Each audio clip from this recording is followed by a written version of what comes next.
Fat grafting allows doctors to reshape areas of a patient's body. See how one doctor's new technique is helping patients feel whole again. It's a surgical procedure that transfers fat from one area to another. Now, as Marty Salt reports, doctors are using a new technique to repair a woman's leg. A pediatric nurse for 8 years now, Callie Galvan thought she had seen it all.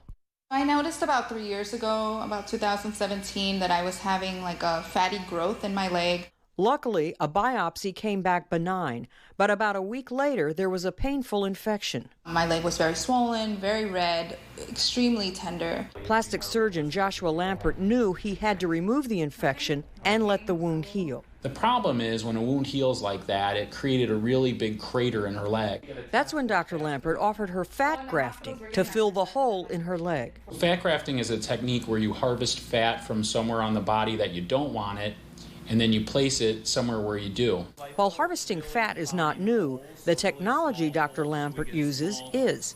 We use a special low-pressure liposuction system because the low pressure avoids fat cell rupture. By keeping more fat cells alive, fewer procedures are needed. Callie had fat taken from 3 areas.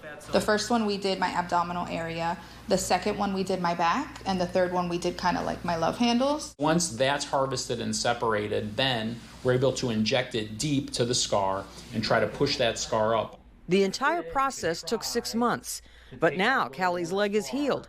She went on vacation last year and wore shorts with confidence. I just felt like I was on top of the world. From a hole in her leg to feeling whole again.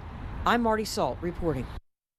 Now, some procedures are covered by insurance. Otherwise, the cost can be anywhere from $20,000 and up, depending on the procedure and amount of liposuction you want.